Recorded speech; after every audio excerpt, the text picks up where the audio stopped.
ناظرین محترم، السلام علیکم ورحمۃ اللہ وبرکاتہ۔ میں ہوں پروفیسر وارث محمود اور آپ دیکھ رہے ہیں عرفان دین فکر اقبال کی روشنی میں۔ ہمارا آج کا موضوع ہے 100 سالہ جشن بانگ درا۔ حضرت علامہ کی پہلی کتاب بانگ درا کی اشاعت کو 100 سال گزر گئے ہیں، کیونکہ یہ کتاب 1924 کو شائع ہوئی تھی۔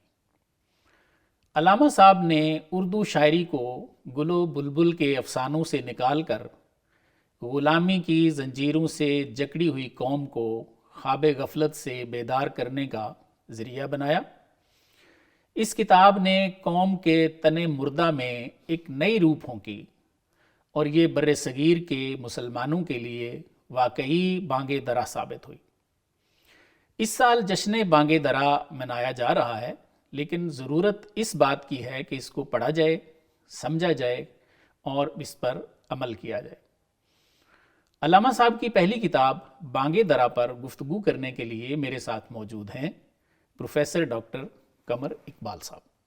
سر خوش آمدید۔ سر، اس سال جشن 100 سالہ بانگ درا منایا جا رہا ہے، تو سر اس کا پس منظر کیا ہے؟ اس پہ روشنی ڈالیے ذرا۔ جی بہت شکریہ وارث صاحب۔ بانگ درا علامہ اقبال کی مشہور و معروف کتاب ہے، اور اس کی شہرت کا اندازہ آپ کو بھی ہے، اور اس سے لگایا جا سکتا ہے اندازہ کہ پاکستان کے اندر کسی بچے سے بھی جب ہم علامہ اقبال کی کسی کتاب کے بارے میں پوچھتے ہیں تو فوری طور پر بانگ درا نام لیتا ہے۔ بالکل ٹھیک ہے۔ تو اتنی مشہور یہ کتاب ہے کہ بچے بچے کے نام زبان پر اس کا نام ہے۔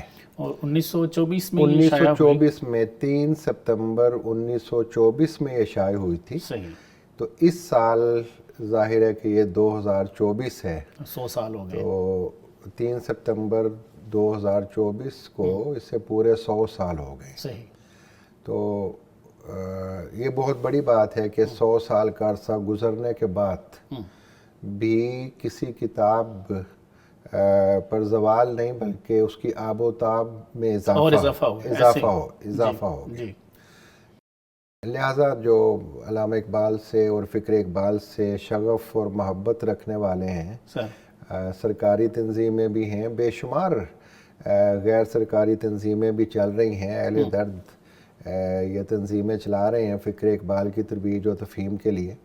تو انہوں نے یہ فیصلہ کیا کہ 100 سالہ جشن بانگ درا منایا جائے گا، اور اس کتاب کی ترویج و اشاعت اور اس کا تعارف خاص طور پر نوجوان نسل سے کروایا جائے۔ صحیح۔ تقاریب منعقد کی جائیں، مضامین لکھے جائیں۔ تو اس لحاظ سے پھر 100 سالہ جشن بانگ درا کا اہتمام پاکستان میں۔ جشنوں کی اہمیت کیا ہوتی ہے، اور ساتھ یہ بھی بتائیں کہ کیا ہماری حکومت نے بھی کوئی ایسا فیصلہ کیا ہے کہ جو فکر اقبال ہے اس کو زیادہ ترقی ملنی چاہیے؟ میں گزارش کرتا ہوں کہ پہلی بات تو یہ کہ 100 سالہ جشن جو ہے وہ کسی شخصیت کا اسی صورت میں منایا جائے گا کہ جب اس میں کوئی دم خم ہو۔ صحیح۔ اور کچھ اہمیت ہو، دنیا اس سے تسلیم کرتی ہو، اس کی فکر کو مانتی ہو، تو پھر اس طرف ہم آتے ہیں۔ لیکن ان کا کوئی کردار ہو، ہو، جیسے حضرت علامہ کا تحریک پاکستان میں کردار ہے، نوجوانوں کے لیے کردار ہے، بچوں کے اقبال ہیں۔ جی بالکل ایسا ہی ہے۔ اور کتاب کا 100 سالہ جشن جہاں تک منانے کی بات ہے تو دنیا میں تقریباً ناپید ہیں مثالیں کہ کسی کتاب کا 100 سالہ جشن منایا جائے، 100 سال کا جشن منایا جائے۔ لیکن بانگ درا ایک ایسی کتاب ہے کہ اپنے آپ کو اس نے خود منوایا ہے، اور 100 سال کا عرصہ گزر جانے کے باوجود آج بھی اس کی کسی نظم کو، کسی غزل کو، کسی قطعے کو آپ پڑھ لیں، یوں لگتا ہے کہ آج کے دور کے لیے یہ بات کی گئی ہے. اور جس طرح سے آج سے 100 سال پہلے وطن عزیز کے قیام سے پہلے علامہ نے اس میں جو تعلیمات دی تھیں، جس طرح سے اس دور میں ان تعلیمات نے ایک نئی روح پھونک دی تھی مسلم قوم کے اندر، اسی طرح سے آج بھی یہ کردار ادا کر آج بھی پڑھیں تو لگتا ہے کہ مجھے تو ایسے فیل ہوتا ہے جیسے حضرت نے آج کے پاکستان کے لیے لکھا ہے. جی بالکل ایسے ہی ہے، ایسے ہی ہے کہ ایک ایک شعر، ایک ایک نظم جو ہے وہ ہماری قوم کو بیدار کر سکتی ہے اور بھٹکے ہوئے آہو کو سوئے حرم لے کر جا سکتی ہے. صحیح، بالکل صحیح ہے. تو سر میں پوچھ رہا تھا کہ حکومتی لیول پہ بھی کوئی ایسی ایفرٹ آپ کو نظر آتی ہے؟ میں عرض کرتا ہوں اس طرح سے تو نہیں کہ حکومت نے اعلان کر دیا ہو جشن بانگ درا کا، لیکن حکومتی ادارے جو ہیں، مثال کے طور پر اقبال اکادمی ہے لاہور میں، اسی طرح سے بزم اقبال ہے، یہ گورنمنٹ کے ادارے ہیں.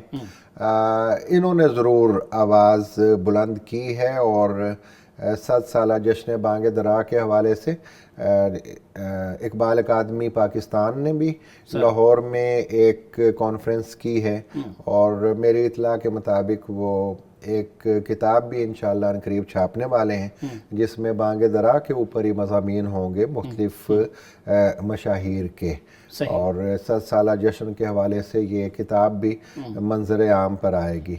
بزم فکر اقبال جو پنجاب گورنمنٹ کا ادارہ ہے اس نے بھی 1-2 پروگرامز کیے ہیں اور وہ بھی یہ ارادہ رکھتے ہیں کہ انشاءاللہ اس پہ اقبال ان کا رسالہ نکلتا ہے اس کا بھی نمبر چھاپیں گے اور کتاب بھی بانگ درا کے پر مضامین کے حوالے سے لے کر آ رہے ہیں. باقی پرائیویٹ تنظیمیں اور انجمنیں جو ہیں، اس فقیر کی اپنی ایک بزم ہے، بزم فکر اقبال، کافی شہروں میں 40 کے قریب شہروں میں اس کی شاخیں ہیں اور 4-5 باہر کے ممالک میں بھی شاخیں قائم ہیں. اپنے ان کے واٹس ایپ گروپس ہیں، فیس بک پیجز ہیں اور پروگرامز ان کے چلتے رہتے ہیں. تو ہم نے سب سے پہلے پاکستان میں جنوری میں ہی 2024 جنوری میں یہ اعلان کیا تھا کہ جشن بانگ درا منایا جائے گا. تو اس حوالے سے ہم نے الحمدللہ سوشل میڈیا پہ بھی بہت ایسی چیزیں پوسٹ کی ہیں اور کانفرنس بھی ہم نے اس سال جو کی ہے اس نومبر کے مہینے میں، ہر سال ہم اپریل میں اور نومبر میں کانفرنسز کرتے ہیں. اس مرتبہ نومبر میں ہم نے جو 2 روزہ کانفرنس کی ہے آن لائن، جس میں دنیا بھر سے ماہرین اقبالیات اور اقبال شناس شامل ہوتے ہیں، اس کا عنوان ہم نے جشن 7 سالہ بانگ درا ہی رکھا تھا. 7 سالہ جشن بانگ درا، اور اس میں الحمدللہ بانگ درا پر بہت سی مفید باتیں ہوئیں اور بہت لوگوں کا کام بھی سامنے آیا اور اس کی اہمیت بھی اجاگر ہوئی اور لوگ اس طرف راغب ہوئے کہ وہ بانگ درا کو پڑھیں اور اس میں جو تعلیمات علامہ نے دی ہیں ان پر عمل پیرا ہوں. ڈاکٹر صاحب، ایک تو بانگ درا کی بات ہو رہی ہے تو سب سے پہلے تو یہ جو کتاب کا نام ہے بانگ درا، اس کی تھوڑی وضاحت فرمائیں، وہ دوسرا بتائیں کہ اس میں کون کون سی مشہور نظمیں ہیں؟ جی، یہ بہت اہم اور عمدہ سوال کیا آپ نے کہ اس کا مطلب تو معلوم ہونا چاہیے نا ہمیں کہ 7 سالہ جشن بانگ درا منا رہے ہیں اور نوجوانوں میں، بچوں میں بانگ درا نام بڑا مشہور ہے.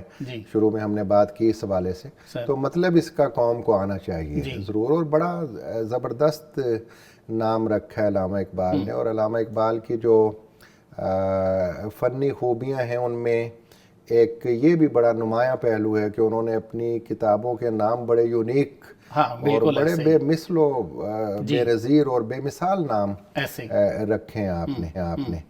بانگ درا کا آج مطلب ہم دیکھ لیتے ہیں اور کسی وقت انشاءاللہ باقی کتابوں کے ناموں کے معنی بھی دیکھیں گے. بانگ کہتے ہیں آواز کو، جی ایسے ہی، اور درا وہ گھنٹی ہوتی ہے جو قافلے کے کوچ کے وقت بجائی جاتی ہے.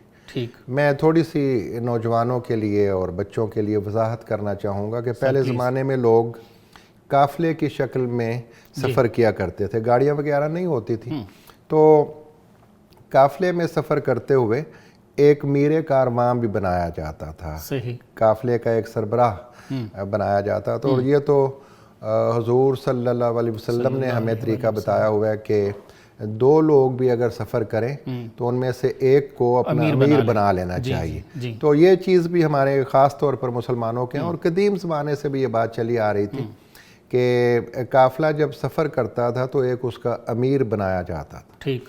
اور شام کے وقت امیر کے حکم سے قافلہ رک جاتا تھا، لوگ اپنے کام کاج سے کھانے پینے سے فارغ ہو کر آرام کرتے تھے رات کے وقت. تو صبح سویرے انہوں نے چلنا ہوتا تھا. صحیح.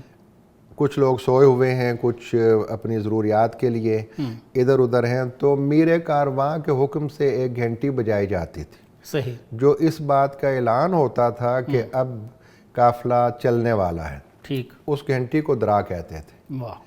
تو بانگ درا یعنی سوئے ہوئے قافلے کو بیدار کر کے چلنے پر تیار کرنے والی گھنٹی کی آواز ہے یہ کتاب. اور اس کتاب نے یقیناً یہ کردار ادا کیا ہے کہ جو قوم سوئی پڑی تھی، غلامی کی زنجیروں کو قبول کر کے ان میں جکڑی پڑی تھی، اس گھنٹی نے انہیں بیدار کیا ہے. اور اقبال نے خود اس کتاب میں کہا کہ اقبال کا ترانہ بانگ درا ہے گویا، ہوتا ہے زیادہ پیما پھر کارواں ہمارا. بالکل ایسا. یعنی یہ اقبال کا کلام، اقبال کی فکر جو ہے، یہ قافلے کو بیدار کرنے والی گھنٹی کی آواز ہے، اور اس آواز کو سن کر ہمارا قافلہ پھر اپنی منزل کی طرف چل پڑا. اور ہم نے دیکھا کہ قافلہ واقعی چلا اور اپنی منزل پر بھی پہنچا، پاکستان پر پہنچ گیا. اور آج بھی جو نوجوان اور ہماری قوم کے جو افراد غفلت میں پڑے ہوئے ہیں، ہمارا قافلہ کچھ سست ہو چکا ہے اور اپنی منزل کو کافی حد تک چھوڑ چکا ہے. تو یہ کتاب اب بھی، اس کا نام ہی بانگ درا ہے. صحیح. یہ قافلے کو بیدار کرنے والی اور اپنی منزل کی جانب رواں کرنے والی گھنٹی کا کردار آج بھی ادا کر سکتے. بالکل. لیکن ضرورت اس امر کی ہے کہ اسے پڑھا جائے. سر اس کی کچھ خاص مشہور جو نظمیں ہیں ان پہ کچھ تبصرہ. بہت ہی مشہور ترین یہ کتاب بھی علامہ اقبال کی مشہور ترین کتاب ہے، اور ان میں جو نظمیں ہیں ان میں سے بھی کچھ نظمیں علامہ کی مشہور ترین نظمیں ہیں. جیسا کہ پروگرام کے شروع میں ہم نے یہ بات دیکھی تھی کہ پاکستان کے اندر کسی بچے سے بھی اگر علامہ اقبال کی کسی کتاب کا نام پوچھا جائے تو وہ فوراً جو نام لیتا ہے وہ بانگ درا ہے. جی جی. اسی طرح سے اگر مشہور نظموں کا نام پوچھ لیا جائے تو وہ شکوہ جواب شکوہ کہے گا. بالکل. اس کی زبان پر ہوتی ہیں یہ بات. تو اس کتاب میں ہے شکوہ اور جواب شکوہ. علامہ اقبال کی اتنی مشہور نظمیں ہیں کہ وہ اس کتاب کے اندر ہیں. اور طلوع اسلام، خضر راہ، والدہ مرحومہ کی یاد میں، یہ تمام بڑی بڑی طویل نظمیں ہیں اور مشہور نظمیں ہیں جو اس کتاب کے اندر موجود. میں آپ سے عرض کروں کہ بانگ درا ایک ایسی کتاب ہے کہ 100 سال کا عرصہ گزر جانے کے بعد آج تر و تازہ، اور دنیا کے اندر غالباً میری معلومات کی حد تک کوئی دنیا کے کسی ادب کی کسی زبان کی کتاب ایسی نہیں ہے جس کا 7 سالہ جشن منایا جائے. تو یہ بانگ درا ایک ایسی عظیم کتاب ہے. اور میں عرض یہ کر رہا تھا کہ اس کتاب کے اندر جو نظمیں ہیں، ایک ایک نظم کے اندر کے اوپر کئی کئی کتابیں لکھی جا چکی ہیں. صحیح.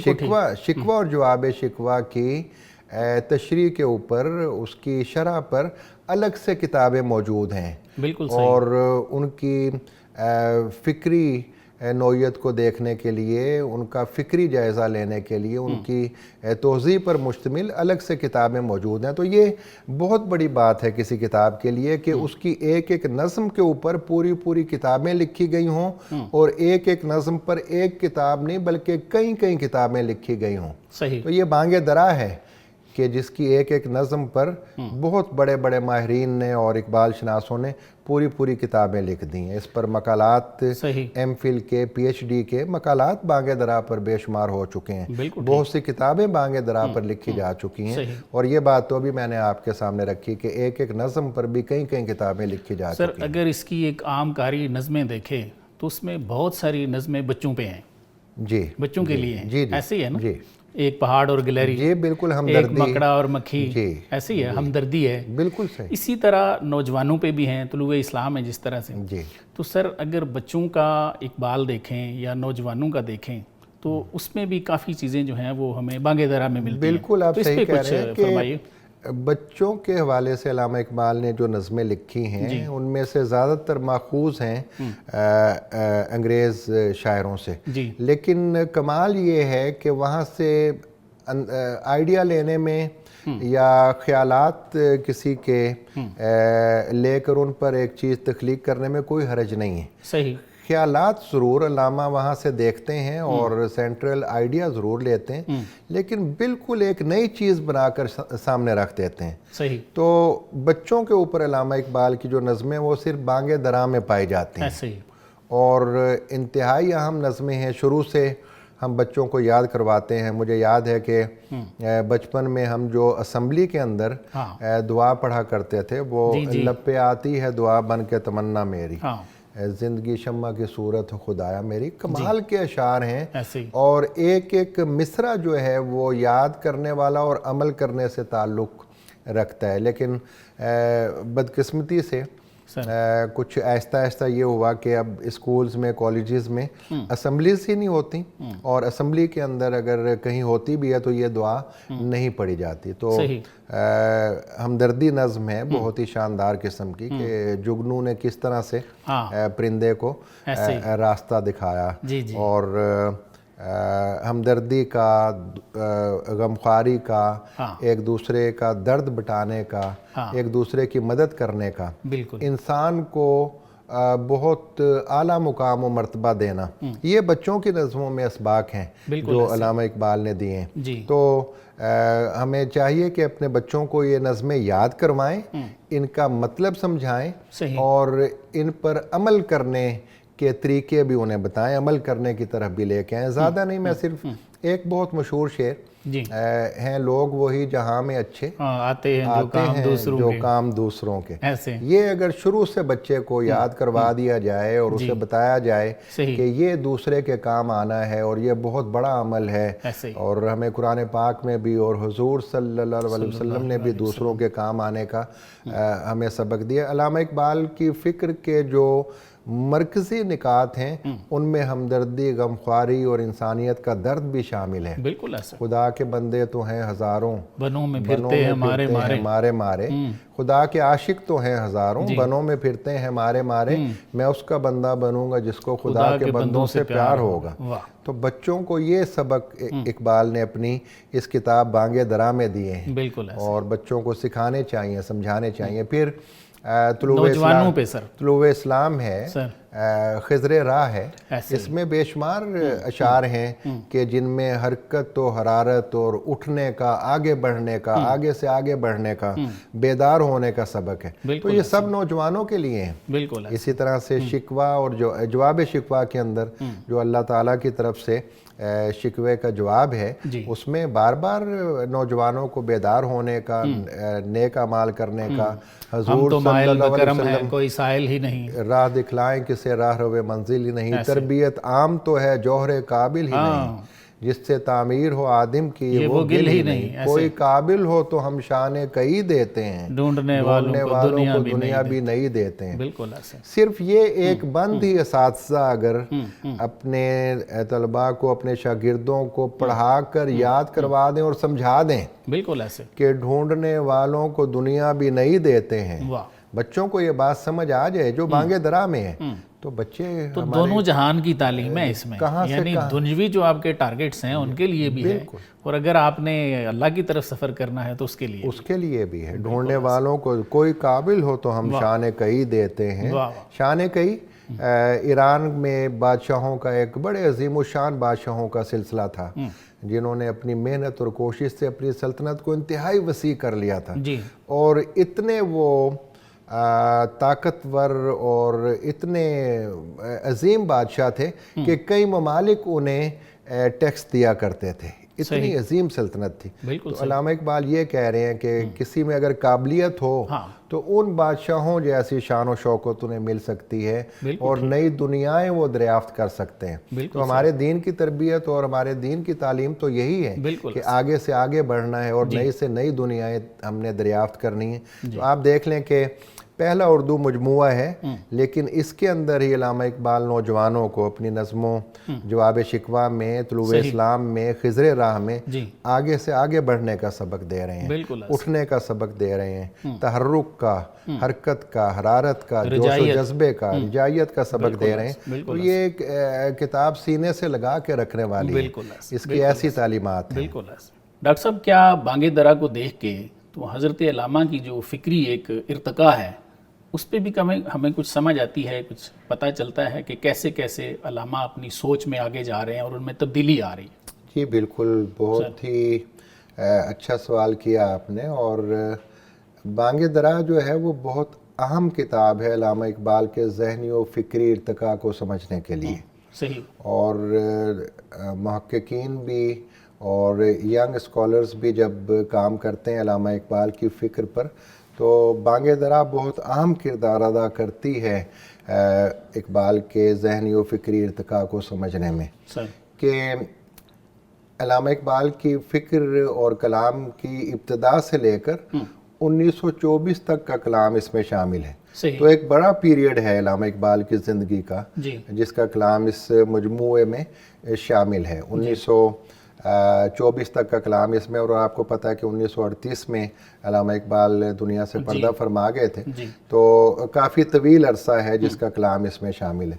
اور پھر لطف کی بات یہ ہے کہ علامہ اقبال نے خود اس کتاب کو 3 حصوں میں تقسیم کیا ہے، کہ حصہ اول جو ہے وہ ابتدا سے لے کر 1905 تک کے کلام پر مشتمل ہے، حصہ دوم جو ہے وہ 1905 سے لے کر 1908 تک، اور تیسرا حصہ جو ہے وہ 1908 سے لے کر 1924 تک، یعنی اس کتاب کے چھپنے تک کے کلام پر مشتمل ہے۔ اب جب ہم اس کتاب کا مطالعہ کرتے ہیں اور ان تینوں حصوں کو دیکھتے ہیں اور یہ سوچتے ہیں کہ علامہ اقبال نے آخر یہ 3 حصے کیوں بنائے ہیں اور یہ سنین کے لحاظ سے اس کتاب کے حصوں کو کیوں تقسیم کیا ہے، تو بڑی دلچسپ صورتحال سامنے آتی ہے، اور یہ ہم سمجھنے پر، یہ کہنے پر مجبور ہو جاتے ہیں کہ علامہ اقبال نے اپنے ذہن میں یہ بات رکھ کے یہ حصے بنائے ہیں کہ جب میرے ذہنی و فکری ارتقاء کو سمجھنا ہوگا تو ان حصوں سے مدد ملے گی۔ بالکل ٹھیک۔ کہ ابتدائی کلام جو ہے آپ کی ابتدا سے لے کر 1905 تک کا، یہ آپ کے یورپ جانے سے پہلے کا کلام ہے۔ 1905 میں آپ اعلیٰ تعلیم کے لیے یورپ تشریف لے گئے۔ تو میں بالکل مختصر طور پر اب عرض کرتا ہوں کہ کس طرح سے ایک شاعر اور ایک بڑے شاعر اور مفکر کے ذہنی و فکری ارتقاء کو اس کی تحریروں سے، اس کے کلام سے سمجھا جا سکتا ہے۔ علامہ اقبال اپنی فکر کے ابتدائی دور میں وطنیت پرست تھے، اور وطن کو اپنا سب کچھ سمجھتے تھے، اور اتحاد وطن یعنی ہندوستان میں جو مختلف قومیں آباد تھیں ان کے اتحاد کی طرف مائل تھے۔ لہٰذا آپ اس وقت جب نظم لکھتے ہیں 1905 تک، 1905 سے پہلے، تو آپ کے ترانے کا عنوان ہوتا ہے ترانہ ہندی، اور آپ کہتے ہیں کہ ہندی ہیں ہم، وطن ہے ہندوستان ہمارا۔ لیکن 1905 میں آپ یورپ چلے جاتے ہیں، اور وہاں جا کر جب آپ وطن کو ایک جغرافیائی تصور کے طور پر دیکھتے ہیں، اور آپ کو پتہ چلتا ہے کہ یہ وطن کا بت جو ہے وہ تو یورپی اقوام نے غریب قوموں کو اور محکوم قوموں کو تباہ و برباد کرنے کے لیے بنایا ہوا ہے، اور مسلم قوموں کو مختلف ممالک میں جو رہ رہی ہیں انہیں آپس میں لڑانے کے لیے یہ نیشنلزم اور وطنیت کی اصطلاحات گھڑی ہیں، اور وطنیت کے اور وطن کے نام پر، زمین کے ٹکڑوں کے نام پر عظیم جنگیں جو ہیں وہ آپ کو معلوم ہے کہ لڑی گئی ہیں، اور کس قدر انسانیت کا خون اس میں بہایا گیا۔ لہٰذا آپ کو پتہ چل گیا کہ یہ جغرافیائی وطن کا تصور جو ہے یہ مسلمانوں کے لیے زہر قاتل ہے، اور ہندوستان میں اسے اسی لیے فروغ دیا جا رہا ہے، ہندوستانی قوم کے اتحاد کا درس اسی لیے دیا جا رہا ہے کہ مسلمان قوم کو یہ ہندی قومیت میں ضم کرنا چاہتے ہیں. صحیح. تو میں بات کو مختصر کرتا ہوں کہ 1905 میں یورپ جانے سے پہلے والا اقبال اپنے ترانے کا نام رکھتا ہے ترانہ ہندی، اور کہتا ہے کہ ہندی ہم وطن ہے ہندوستان ہمارا. لیکن یورپ سے لوٹ کر آنے والا جو اقبال ہے وہ اب 1908 تک کے کلام کا جائزہ، جب 1908 تک کے کلام کا جائزہ جب ہم لیتے ہیں 1905 سے لے کر 1908 تک، اور اس کے بعد جب علامہ اقبال یہاں تشریف لائے ہیں تو اب ان کے ترانے کا عنوان بن جاتا ہے ترانہ ملی. اور اب وہ کہتے ہیں کہ مسلم ہے ہم وطن ہے سارا جہاں ہمارا. ایسے بالکل تو یہ ذہنی و فکری ارتقاء ہے کہ کہاں ایک ہندی قومیت اور ہندی وطنیت، اور پھر 3 سال کے عرصے میں جو انہوں نے وہاں پہ 1905 سے 1908 تک کا وقت گزارا ہے اس میں آپ نے جو کچھ سیکھا اور آپ کے ذہن کی جو ڈیولپمنٹ ہوئی ہے، آپ 1908 میں پھر یہ فرما رہے ہیں کہ مسلم ہے ہم وطن ہے سارا جہاں ہمارا. تو یہ ہندی وطنیت سے مسلم وطنیت تک کا سفر ہے جو علامہ اقبال نے طے کیا. اور اس کے بعد جب ہم 1908 سے 1924 تک کے کلام کو دیکھتے ہیں تو اس میں واضح طور پر ہمیں مسلم قومیت کی بات دکھائی دیتی ہے. آپ صرف نظموں کے نام دیکھ لیں، خضر راہ، طلوع اسلام. تو اب کہاں 1905 سے پہلے ہندی وطنیت کا اور اتحاد وطن کی بات کرنے والا، وہ اب خضر کی زبانی مسلمانوں کو اٹھنے کا اور بیدار ہونے کا اور اپنا الگ وطن حاصل کرنے کا پیغام دے رہے ہیں. اور طلوع اسلام کا پھر سے نظر آ رہا ہے علامہ اقبال کو. طلوع اسلام نظم جو ہے، میں اپنی بات کو سمیٹتا ہوں، طلوع اسلام نظم میں علامہ اقبال نے کوئی یہ عرب میں جو حضور صلی اللہ علیہ وسلم کے ذریعے دین اسلام آیا تھا اس کی بات نہیں کی، بلکہ مسلمان قوم کی تباہی و بربادی کے بعد پھر اقبال کو نظر آیا کہ اب یہ قوم پھر اٹھے گی، لہٰذا انہوں نے کہا طلوع اسلام، یعنی اسلام پھر طلوع کر رہا ہے. اور اس میں انہوں نے ایک رجائیت اور ایک مسلمان قوم سے اپنائیت، نوجوانوں اور مسلمان قوم کو اٹھ کھڑا ہونے، بیدار ہونے اور آگے سے آگے بڑھنے کے تیرے بازوؤں میں بڑی قوت ہے اور تو آگے سے آگے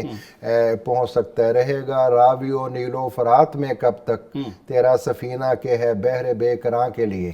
یہ پیغام اب اقبال دینا شروع ہو گئے ہیں. تو آپ نے دیکھا کہ ہندی قومیت سے، نیشنلزم سے لے کر مسلم قومیت تک، اور مسلم قومیت کے سامنے ایک بڑے آفاق اور ایک بے کراں آسمان کو دکھانے کی بات اب علامہ اقبال خضر کی زبانی کرنے لگے ہیں. ایسے ہی سر، اگر دوسری طرف ہم دیکھیں تو ڈاکٹر حمید اللہ صاحب نے لکھا ہے کہ علامہ اقبال رحمۃ اللہ علیہ شروع میں تصوف کی طرف مائل تھے، پھر درمیان میں جب حضرت اپنا مقالہ لکھ رہے تھے تو ایرانی تصوف دیکھا اور وہاں کی کچھ درسگاہیں دیکھیں.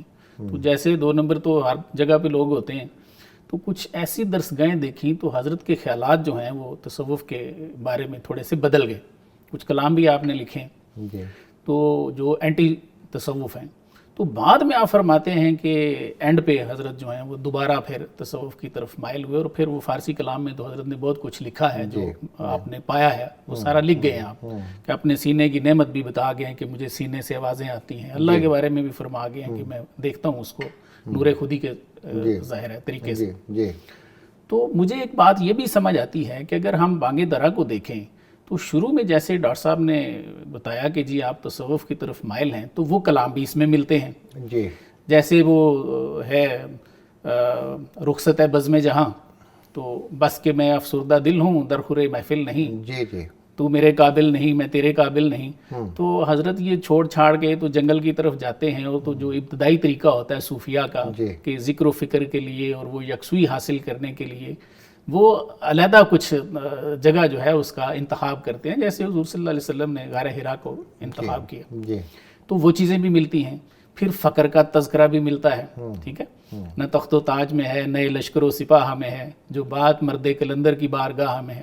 تو ایسے کلام جو ہیں وہ بھی ہمیں ملتے ہیں، لیکن وہ جو منزل ہے جو حضرت نے اینڈ پہ اپنا سارا لکھ دیا ہے، خاص طور پہ گلشن راز جدید میں وہ کلام ہمیں ملتے ہیں، تو ان کا تذکرہ نہیں ہے. لیکن ابتدائی جو وہ سوز ہے، وہ گرمی ہے، وہ حدت ہے، وہ ہمیں بانگ درا میں بھی نظر آتی. جی جی بالکل. اگر ہم غور سے مطالعہ کریں نا اور گہری نظر سے جائزہ لیں تو میرے خیال میں تو یا میرے مطالعے کی حد تک علامہ اقبال کبھی بھی تصوف سے دور نہیں ہوئے. صحیح صحیح. یورپ جانے سے پہلے آخری نظم جو پہلے حصے کی ہے ابتدا سے لے کر 1905 تک کا جو کلام ہے جی جی اس کی آخری نظم التجائے مسافر ہے. ٹھیک. اور میں اب زیادہ کیا عرض کروں اگر آپ اجازت دیں جی جی کہ یہ التجا حضرت نظام الدین اولیاء سے کر رہے ہیں. واہ بالکل ایسے ہی. تو یہ تو ابتدا میں تصور جن کا ان اقبال شناسوں نے بھی اقرار کیا ہے کہ پہلے وہ، لیکن اس کے بعد نہ جانے کہاں سے یہ کہہ دیتے ہیں کہ علامہ اقبال تصوف سے دور ہو گئے، جبکہ ایسا بالکل نہیں ہے. درمیان میں کچھ لوگ کہتے ہیں، اینڈ پہ تو ظاہر ہے ان کے تو وہ لوگ کہتے ہیں، لیکن علامہ اقبال دور ہوئے نہیں تھے. میں اگر وقت اجازت دے تو میں عرض کر دوں کہ 1905 سے جا کر 1905 سے لے کر 1908 تک یورپ میں اقبال رہے ہیں، اور اپنا مقالہ جو آپ نے لکھا ہے the development of metaphysics in Persia, Iran میں مابعد طبیعیات کا ارتقاء، یعنی ایران میں روحانیات کا یا تصوف کا ارتقاء، یہ مطلب بنتا ہے نا تصوف کا ارتقاء. تو میں نے اس پر خاصی تحقیق کی ہے اور یہ اس پر غور و فکر کیا ہے کہ علامہ اقبال نے کچھ بڑے اہل تصوف جو ہیں، مثال کے طور پر ابن عربی رحمۃ اللہ علیہ، اس دور میں انہوں نے علامہ اقبال نے بانگ درا کے اندر نہیں لیکن اس مقالے میں بھی اور کچھ خطوط کے اندر بھی ان کی مخالفت کی ہے اور اچھے الفاظ میں یاد نہیں کیا. میں نے جب غور کیا اس پہ تحقیق کی تو پتہ یہ چلا کہ اپنے اس پی ایچ ڈی کے مقالے کے دوران میں انہوں نے کچھ ایسے قدیم مفکرین اور مسلمان علماء کا مطالعہ کیا جو تصوف کے شدید خلاف تھے. صحیح.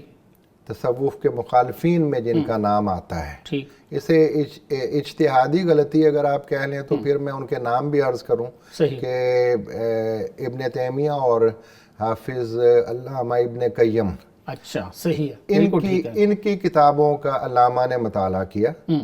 اب جو میں نے عرض کیا نا کہ ذہنی ارتقاء دیکھنے کے لیے ہم مختلف ادوار بھی دیکھتے ہیں اور جس کے ذہن کا مطالعہ کر رہے ہوتے ہیں اس کی ایج کا بھی خیال رکھنا پڑتا ہے. ہاں بالکل صحیح ہے. علامہ اقبال نوجوان تھے اس وقت. بالکل ٹھیک ہے. اتنے بڑے بڑے لوگوں کے، اتنے بڑے بڑے جن کے نام ہیں، ان کی کتابوں کا آپ نے مطالعہ کیا. وہ تصوف کے خاص طور پر ابن عربی کے اور وحدت الوجود کے شدید خلاف تھے. ایسے ہی. اور پھر جرمنی میں جو اقبال کے اساتذہ تھے، میک ٹیگرٹ وغیرہ اور براؤن اور اسی طرح سے دوسرے یورپین اساتذہ جو تھے آپ کے، ان کا نام مستشرقین میں آتا ہے. صحیح. اور مستشرقین جو ہیں وہ تصوف کی تحریک کے زیادہ تر شدید مخالف ہیں. لہذا نوجوان اقبال پر ایک تھوڑے وقت کے لیے ان لوگوں کے اثرات ہوئے. بالکل صحیح. لیکن میں گزارش کروں کہ 1930 میں خطبات چھپے ہیں اور 1934 میں مکمل ہونے کے بعد 7 مکمل ہونے کے بعد دوبارہ چھپے ہیں. اس میں علامہ اقبال نے ابن عربی کا نام بہت ادب و احترام سے لیا ہے. صحیح. لہٰذا وہ جو غلط فہمی پیدا ہو گئی تھی یا جو غلط فہمی پیدا کر دی گئی تھی تھوڑے عرصے کے لیے، واضح نظر آ رہا ہے کہ وہ غلط فہمی دور ہو گئی ہے اور اب آپ ان کا نام بڑے ادب و احترام سے لے رہے ہیں. بانگ درا کی طرف آتے ہیں کہ اگر ہمیں بانگ درا کے اندر یا کسی دور میں تصوف نہیں ملتا تو آپ نظموں کے نام ہی دیکھ لیں. خضر راہ، خضر سے رہنمائی لے رہے ہیں. صحیح. اور اس کا جو ابتدائی منظر نامہ ہے وہ بھی دیکھتے ہیں اور کچھ خطوط کے ذریعے بھی اور گفتگوؤں کے ذریعے بھی ہمیں پتہ چلا کہ علامہ اقبال کو باقاعدہ اشارے ہوا کرتے تھے، کشف ہوا کرتا تھا، وجدان کا ٹول آپ استعمال کرتے تھے اور مراقبہ آپ کیا کرتے تھے. لہٰذا یہ جو آپ پر کلام اترا ہے، خود آپ نے فرمایا کہ مجھے تو بعض اوقات خبر ہی نہیں ہوتی، میرے اوپر جب کلام اترنا شروع ہو جاتا ہے تو ایک بارش ہوتی ہے اور مجھے سمجھ نہیں آتی کہ کہاں سے کلام آ رہا ہے. ایسے ہی. تو اگر تصوف کے مخالف ہوتے یا بانگ درا میں تصوف ہمیں نہ ملتا تو خضر کا ذکر نہیں آنا تھا. خضر سے رہنمائی لے رہے ہیں. سر ہمارے پاس وقت کم ہے ذرا. آپ نے جس نظم کا ذکر کیا وہ بھی ناظرین پر چھوڑتے ہیں. وہ رخصت ہے بزم جہاں کو پڑھیں کہ دنیا کو ہم سفر شمشاد کا کمری کا میں ہمراز ہوں, اس وطن کی خاموشی میں گوشت بار آواز ہوں. وہ مراقبہ کرنے بھی باہر جنگل میں چلے گئے ابتدائی دور میں. تو یہ چیزیں بکھری پڑی ہیں. بالکل ایسی تصوف سے کسی دور میں بھی وہ دور نہیں ہوئے. ایک تھوڑا سا پیریڈ آیا ہے جب وہ نوجوان تھے, لہٰذا ان کے ذہن میں کچھ غلط فہمی پیدا ہو گئی تھی, لیکن جلد وہ دور ہو گئی. اور تصوف بلکہ وحدت الوجود ہمیں خطبات کے اندر بھی ملتا ہے اور بعد کی کتابوں میں اور کلام کے اندر بھی بکھرا دکھائی دیتا ہے. بالکل ٹھیک ہے سر, وقت کم ہے ہمارے پاس. بانگ درا کے حوالے سے کوئی خاص پیغام جو آپ ہماری نئی نسل کو دینا چاہیں؟ بس پیغام یہی ہے کہ اس کتاب کو حرز جاں بنائیں, یعنی اپنی جان کے ساتھ لگا کر رکھیں. قرآن پاک کے ساتھ سرہانے ایک طرف بانگ درا کو بھی رکھیں, اسے پڑھیں اور دیکھیں کہ اس میں سے کیا ہمیں ہمدردی کا, پیار کا, محبت کا, جوش کا, جذبے کا, آگے بڑھنے کا پیغام مل رہا ہے. اس پیغام کو لیں, سمجھیں اور اس پر عمل کریں. یہی اس 7 سالہ جشن بانگ درا کے موقع پر آپ کے اس پروگرام کے توسط سے ناظرین کو, نوجوانوں کو میرا پیغام ہے. بہت شکریہ سر. جی ناظرین, آپ نے ہمارا آج کا پروگرام دیکھا. بانگ درا کے حوالے سے مختصر یہ کہا جا سکتا ہے کہ اس کی نظموں میں ایک مکڑا اور مکھی, ایک پہاڑ اور گلہری, بچے کی دعا, ہمدردی وغیرہ میں ایک طرف تو ہمیں بچوں کے اقبال نظر آتے ہیں, تو دوسری طرف طلوع اسلام, خطاب بہ نوجوانان اسلام جیسی نظمیں نوجوان نسل کے لیے مشعل راہ ہیں. بر صغیر کے مسلمانوں کو خواب غفلت سے بیدار کرنے کے ساتھ ساتھ سیر فلک, شکوہ, جواب شکوہ, ہجر راہ اور رخصت بزم جہاں جیسی نظموں میں حضرت علامہ کی روح کی وہ تڑپ, وہ سوز اور وہ گرمی بڑی اچھی طرح سے نظر آتی ہے جو کسی صوفی کے ابتدائی احوال ہوا کرتے ہیں. اس کتاب میں یقیناً ہم سب کے لیے بہت سے پھول ابھی چننے والے ہیں. ڈاکٹر صاحب, آپ کی تشریف آوری کا بہت بہت شکریہ. ناظرین, اپنے میزبان کو بھی اجازت دیجیے. اللہ حافظ.